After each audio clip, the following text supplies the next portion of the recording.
It's happening again. China's hospitals are filling up with patients. Almost all of them are children. Their symptoms are strikingly similar to the Wuhan virus: high fever and lung infection.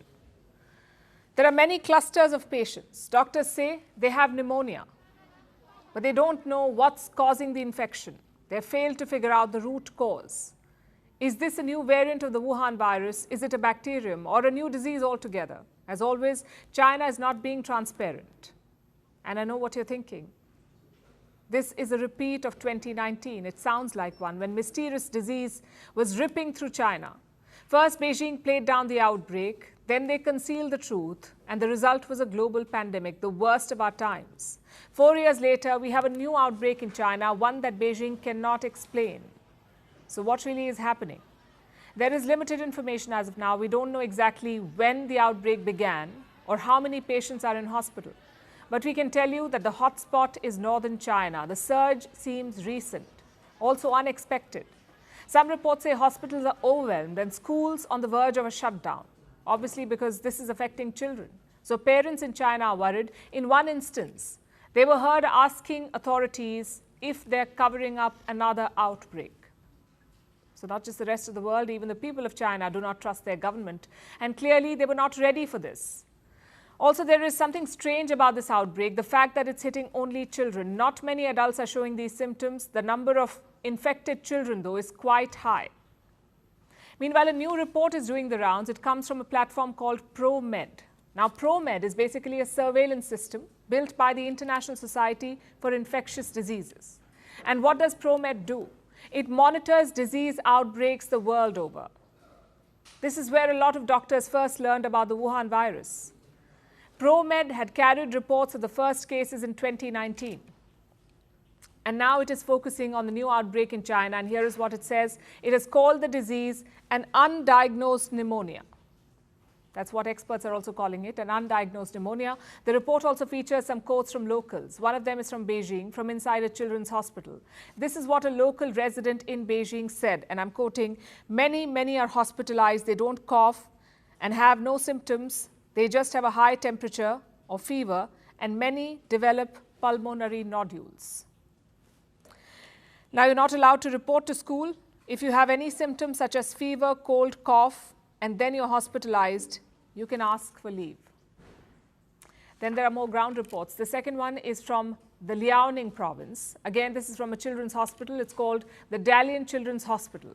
The situation here is quite bad. Locals say the hospital lobby is full of sick children. They're receiving intravenous or IV drips. Children are receiving IV drips in the hospital lobby.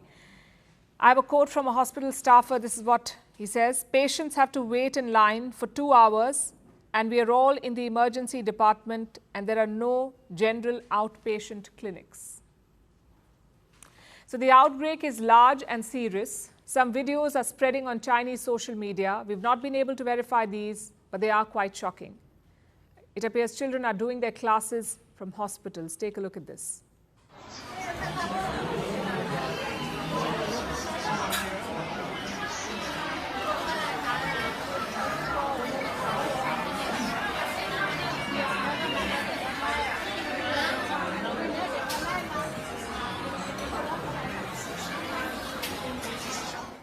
These are scary pictures. It's the worst sight for any parent, their child on a drip doing schoolwork. So what are Chinese authorities doing? Last week, they held a press conference. There were officials from China's National Health Commission. And did they have any answers?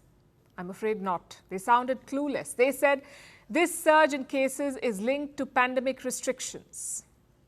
What does that mean?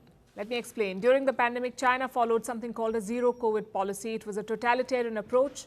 There were mass lockdowns. Everyone had to undergo a test, and patients were treated like criminals. They were picked up from their homes, sometimes by force, and they were locked up in quarantine centers. It did not work. Instead of achieving zero COVID, China was killing its economy. So in the month of January this year, they abandoned the policy. This was more than 10 months back. And now Chinese experts say it led to what they're calling an immunity gap, meaning people who don't have a strong immune system are falling sick. Children's immune systems are not well developed. Specific and non-specific immunity functions are not very matured, including our children's relatively weak cough reflex, insufficient function of respiratory motile cilia, low levels of immunoglobulin of our children, which may all easily cause infection. But what is their sickness? Which disease is this that is exclusively targeting children? Chinese officials have given a range of possibilities. It could be the Wuhan virus, influenza, respiratory syncytial virus or RSV, or a disease called Mycoplasma pneumoniae. This is a common bacterial infection. It affects younger children. And China says all these diseases are in circulation right now, so it could be any of these. But they cannot say for sure what's driving the current outbreak. Now, the World Health Organization wants answers. They've asked China to share more data, including patient lab tests. Not sure if that will be enough, especially given the WHO's track record and how they handled China with kid gloves 3 years back. 3 years have passed. We still don't know what happened in Wuhan. And now there's a new outbreak in China. The WHO is offering us more of the same, a statement of concern and a recommendation to wear masks again. It's a textbook example of the famous saying, the more things change, the more they remain the same. We can only hope that this is not one more pandemic in the making.